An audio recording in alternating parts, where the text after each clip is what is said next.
Europe 1. Votre invité ce matin, Sonia Mabrouk, maire de Nice. Le maire de Nice est soutien d'Emmanuel Macron. Bienvenue sur Europe 1 et bonjour Christian Estrosi. Bonjour. C'est la faute aux Anglais, a encore clamé hier le ministre de l'Intérieur Gérald Darmanin après le chaos au Stade de France, pointant la fraude aux billets. L'opposition dénonce un délit, un déni de réalité. Est-ce que ces supporters sont des boucs émissaires commodes ? Non mais de toute façon, la problématique du football dans tous les stades est de plus en plus prégnante. Je le dis très clairement sur votre antenne, il y a une discipline sportive sur la planète qui pose un problème et qui ternit l'image du sport en général, c'est le football. Est-ce que c'est parce qu'il y a trop d'argent ? Est-ce que c'est parce que c'est une discipline qui incite des supporters à la violence ? Mais regardez, le 17 et 18 juin prochain, j'organise chez moi les demi-finales du top 14 de rugby. L'année prochaine, 5 épreuves de la Coupe du Monde de rugby 2023. Lorsque l'on voit les millions de spectateurs sur les routes du Tour de France ou encore Roland-Garros en tennis, on n'assiste jamais. Que répondez-vous à ceux qui disent que ce n'est pas le même public, monsieur le maire ? Donc ça veut dire que de toute façon, il y a un vrai sujet à traiter une fois pour toutes dans le domaine du foot. Ce qui s'est passé à Saint-Denis, et je pense à ce pauvre maire de Saint-Denis qui se retrouve sur le territoire de sa commune avec ça. Nous avons tous, qui... Juste une question, vous vous dites, je pense à ce pauvre maire, mais est-ce qu'on ne devrait pas aussi penser à ces supporters qui ont subi des vols, des agressions et des raquettes? Par qui, selon vous? Si l'on en croit les images, les témoignages et les faits relatés par la presse étrangère. Naturellement, vous avez raison. Il faut penser au public, aux familles qui sont venues tranquillement avec leurs enfants, ces scènes de violence. Tout ça doit être désormais traité différemment. Alors, d'abord, il y a à repenser l'organisation des stades eux-mêmes. Et celui de Saint-Denis, de toute évidence, a des problèmes d'accès qui sont difficiles à contrôler pour les forces de police, et je pense aux forces de police. Je ne veux surtout pas tirer la pierre sur eux. Vous savez, on aurait mobilisé 2 fois plus de forces de police pour ceux qui essaient de donner des leçons. Je ne pense pas qu'on aurait mieux réglé le problème. Est-ce que l'exécutif, c'était ma question de départ et j'y reviens, est-ce que l'exécutif a du mal à nommer la délinquance? Est-ce que l'exécutif a du mal, semble-t-il, selon l'opposition, en tous les cas, à nommer ces voyous en partie étrangers, d'après le rapport de police, qui ont pillé les supporters anglais? Vous avez utilisé le mot. Ce sont des voyous. Bon, alors maintenant, le procureur de la République est saisi, il y a une instruction et j'espère qu'il y aura beaucoup de voyous d'interpellés. Et d'ailleurs, je souhaiterais qu'enfin on mette un coup d'arrêt à ce que essaie de nous interdire la CNIL, cette espèce d'institution poussiéreuse qui s'appuie encore sur la loi de 78, c'est-à-dire sécurité, informatique et liberté, et qui interdit aussi bien aux collectivités, voire à l'État, voire aux organisateurs de grands événements d'utiliser la reconnaissance faciale, parce que naturellement, difficile pour les forces de police d'interpeller au risque d'avoir des blessés, voire des morts, 1000, 2000 personnes. Mais par contre, s'ils sont identifiés par de la reconnaissance faciale, s'ils sont interdits de stade et identifiés tout de suite pour ne pas pouvoir s'approcher d'un stade, si on peut aller les cueillir au petit matin quand ils sont tout seuls chez eux pour les mettre en garde à vue, eh bien l'intelligence artificielle jouera pleinement son rôle et sera beaucoup plus efficace que de multiplier par 2, par 3 ou par 4 les forces de l'intérieur. Précisons la technique, vous proposez, en tout cas vous évoquez ce matin, Christian Estrosi, la reconnaissance faciale par vidéo en temps réel, précisant que c'est non conforme à ce que dit la CNIL, vous l'avez précisé, cette commission nationale. Il n'y a pas de loi pour encadrer aussi cette technique. Les supporters n'y sont pas très favorables. Vous avez des informations? Est-ce que les clubs que vous connaissez, peut-être l'OGC Nice, sont favorables à une telle technique? Moi, je sais qu'un grand nombre d'organisateurs de rencontres et puis de présidents de clubs, ils sont favorables, naturellement. Mais qu'est-ce que ça aurait changé à la situation de samedi soir au Stade de France? Nous avons les logiciels, et nous avons des start-up, et nous avons de grands industriels, y compris français comme Thales, qui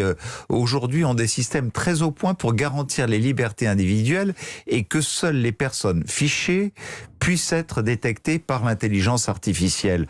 Donc pour vous, pourquoi, alors que d'autres pays s'en munissent aujourd'hui, continuer à nous abstenir de cela? Vous avez la réponse, monsieur le maire, parce que les données sont sensibles, parce qu'on n'aime pas ces techniques de reconnaissance faciale. C'est parce qu'il faut une réforme constitutionnelle qui permette de le faire, et que pour ça, il faut une majorité qualifiée au Congrès, et que c'est aussi une des raisons qui fait qu'il est important de donner une majorité non seulement absolue à l'Assemblée nationale, mais dans les 2 années qui viennent au Sénat, qualifiée pour pouvoir faire des réformes constitutionnelles au Congrès. Vous seriez prêt donc à mettre en place ces techniques de reconnaissance faciale? Je l'ai même expérimenté pour le compte de la CNIL, lors d'un grand événement qui réunit plusieurs dizaines de milliers de spectateurs. Apparemment, ça n'a pas été concluant si la CNIL n'y est plus favorable. On a envoyé un rapport qui a démontré que seuls les 2000 volontaires qui étaient fichés pouvaient être identifiés par la reconnaissance faciale. C'est-à-dire que les 30 000 autres téléspectateurs du Carnaval de Nice, d'il y a 3 éditions, c'était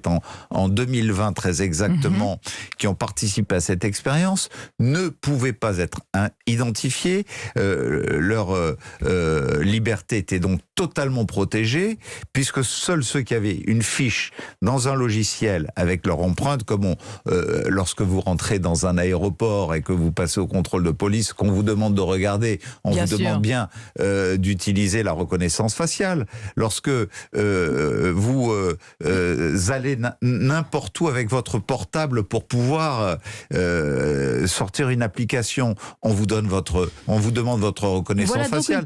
C'est-à-dire que M. Joe Biden ou M. Xi Jinping, selon la technologie, peuvent vous surveiller à travers votre portable, mais vous ne demandez pas aux institutions françaises de pouvoir le faire et de garantir votre sécurité. C'est un vrai débat.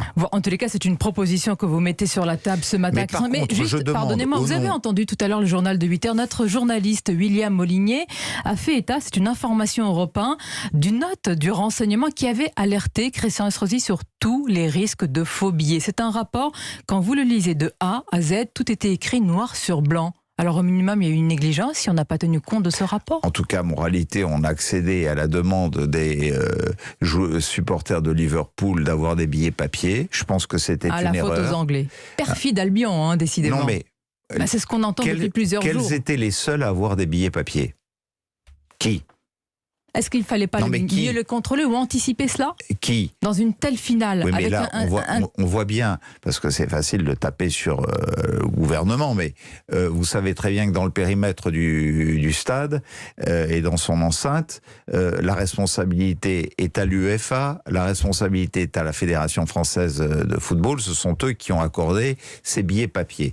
Donc aujourd'hui, je demande parce que c'est la seule discipline, encore une fois, qui ternisse l'image du sport, il y ait une conférence d'organiser avec les maires, parce que c'est sur nos territoires, là où nous organisons ces événements, qu'il y ait cette conférence avec le gouvernement, avec les instances du football, pour que nous nous mettions d'accord sur des décisions qui seront prises ou de manière réglementaire ou de manière législative, mais qu'elles ne se fassent pas sans que nous soyons concertés, alors que les phénomènes... Attendez, ça veut dire que vous ne l'êtes pas quand il y a de grands événements comme celui-ci, les maires ne sont pas associés directement? On nous consulte sur ce que nous pouvons mettre à disposition comme policiers municipaux, sur les abords, pour la circulation, pour le stationnement, mais pas pour les mesures de sécurité elles-mêmes. Donc, je suis convaincu que Gérald Darmanin, qui est à la hauteur des enjeux sur les propositions qu'il fait pour l'avenir, etc. Il est beaucoup décrié en ce moment. Et d'ailleurs, on entend peu la majorité. C'est une quand même séquence, monsieur le maire, qui est désastreuse, en tout cas pour l'image de notre pays. Et malgré quelques ministres, vous avez cité le ministre de l'Intérieur et du Sport, il n'y a pas beaucoup de gens qui montent au créneau. Comment expliquer cet immobilisme aujourd'hui? Gérald Darmanin a le courage, comme il l'a fait hier soir sur une grande chaîne de télévision, de répondre très clairement et en toute transparence aux questions qui se posent, avance des solutions.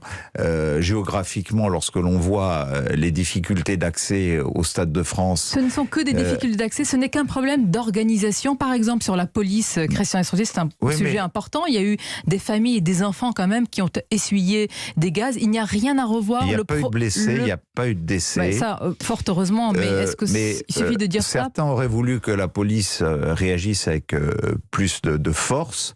Vous savez, c'est très difficile. Non, c'est pas ce qui est dit par les médias étrangers, c'est qu'au contraire, l'utilisation du gaz a été décriée.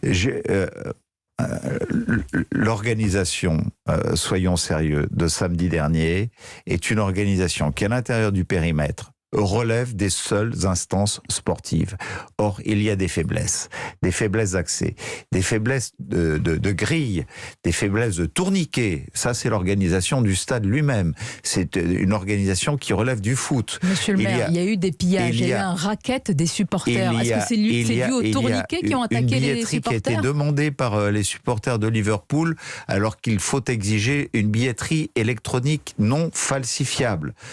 Et puis à l'extérieur, eh bien, naturellement, il y a des forces de l'ordre. Vous auriez pu les multiplier par 3, ça n'aurait rien changé. Et pourtant, j'en viens à ce que vous faites dans votre ville. Vous dites, si le nombre ne change rien, pourquoi est-ce que vous réclamez, monsieur le maire, pour votre ville, plus d'effectifs? Après, il faut bien le dire, une série, ou en tous les cas, quelques événements graves qui se sont déroulés sur fond de trafic de drogue. Parce que, justement, je n'ai pas la reconnaissance faciale. Et j'ai d'ailleurs immédiatement obtenu de Gérald Darmanin que nous ayons en moins de 24 heures des renforts qui nous soient dépêchés. Nous avons réussi à signer avec le procureur de la République, il y a maintenant 2 ans de cela, un GLTD, c'est-à-dire un groupement local de traitement de la délinquance pour le trafic de drogue, ce qui nous a déjà permis de démanteler 10% de points de deal et d'interpeller plus de 2500 personnes. Et tout ça, ça provoque quoi? De la colère chez les trafiquants de drogue. Oui, mais attendez, de la colère les policiers entre communautés. Les policiers arrêtent, mais que se passe-t-il après? Est-ce que selon vous, les peines prononcées, encourues, sont à la hauteur du travail de la police sur le terrain? Oui, la justice à Nice a fait le nécessaire. C'est ce que vous disent les policiers? Lorsque je vous dis que si aujourd'hui il y a de la colère entre communautés, ce sont des règlements de compte entre communautés sur fond de trafic de drogue. Eh bien, c'est parce que justement, l'action de la justice et de la police commence à beaucoup énerver ceux qui sont de plus en plus interpellés et condamnés très lourdement. Donc, au fond, je me réjouis qu'en renforçant les forces de police qui viennent renforcer le travail judiciaire qui est fait par aujourd'hui le procureur de la République, petit à petit, nous réussissions à démanteler des points de deal et interpeller de plus en plus de dealers. La sécurité, l'autre sujet majeur, évidemment, c'est le pouvoir d'achat. Il y a une urgence, évidemment, sur le pouvoir d'achat, sur les prix, sur l'inflation, mais la nouvelle loi n'interviendra qu'après les législatives. En somme, à ce que vous dites, Christian, bien sûr, il y a la période de réserve, l'Assemblée ne siège pas, mais est-ce que vous dites il est urgent d'attendre aujourd'hui? Je ne dis pas qu'il est urgent d'attendre, puisque d'abord le gouvernement avait déjà pris des dispositions avant, vous le savez, et qu'aujourd'hui, nous nous retrouverons dans un état où, post-crise sanitaire, avec une économie qui est repartie fort, vous savez que le mois de mai, par exemple, dans ma ville et ma métropole, nous battons le record de chiffre d'affaires dans le commerce, le tourisme et l'activité de toute l'histoire économique des décennies écoulées. Les touristes reviennent, préservons l'image de la France. Nous venons de parler du chaos au Stade de France. Lorsque vous savez, oui, mais tout est lié. Et on peut dire les choses qui vont bien aussi. Il y a des choses qui vont bien et l'économie tourne bien. On a recréé dans notre pays plus de 100 000 emplois industriels depuis 2020.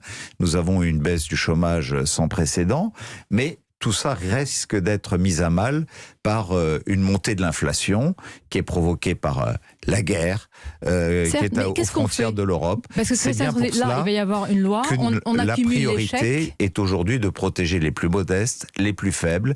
Il va y avoir un projet de loi déposé le 29 juin prochain au Conseil des ministres sur la prolongation du bouclier énergétique, sur le chèque alimentation, sur la ristourne à la pompe, sur la prolongation de la prime Avec quel argent? Est-ce que ça veut dire que aujourd'hui, ces dizaines de milliards d'euros, on le sait, ce sont autant de dettes supplémentaires à rembourser? On peut aussi poser cette question. On peut se dire aussi que le pouvoir d'achat, l'activité dont je viens de vous rappeler qu'aujourd'hui, elle renforçait l'attractivité post-Covid dans notre pays et la compétitivité d'un grand nombre de nos entreprises avec un plan de relance qui a été financé à la fois par l'État français et par l'Europe, où j'ai pour ma part signé un plan avec le gouvernement de 2,4 milliards d'euros engagés sous moins de 2 ans et qui porte déjà ses fruits et ses effets, eh bien, plus vous préservez le pouvoir d'achat d'un côté, et plus vous soutenez par l'investissement la relance, et plus vous vous donnez des chances de redonner un élan de croissance qui permettra d'y faire face. Voilà pourquoi les collectivités doivent aussi s'associer en matière de pouvoir d'achat. On vous entend depuis tout à l'heure. Il faut associer les maires et les collectivités. Je vais conclure malgré tout. Est-ce que vous êtes déçu de ne pas être ministre ? Vous savez très bien que j'ai toujours souhaité rester à la tête de ma collectivité, me consacrer justement à un effort pour mes concitoyens et en même temps, en tant que maire d'une grande ville, pouvoir apporter des conseils au gouvernement, ce que je fais bien volontiers. Je me réjouis d'ailleurs que ce soit un maire, en la personne de Christophe Béchu, celui d'Angoulême, qui aujourd'hui est en charge des collectivités locales pour que nous ayons un choc de décentralisation voulu par le président de la République. À venir, il est à venir. Merci Christian Estrosi d'avoir répondu à nos questions. Concluons, si vous le permettez, cet entretien par des pensées à la famille, collègue, notre confrère de BFM TV. Je partage mes pensées et d'ailleurs je serais très heureux qu'un hommage national lui soit rendu. Le journaliste reporter d'Images Frédéric Leclerc-Imhoff, tué par un éclat d'obus russe en Ukraine, et pensées évidemment, on s'associe tous dans ce studio et toute la rédaction, à tous les journalistes de terrain de toutes les rédactions et celles d'Europe 1 qui nous informent sur le terrain. Merci.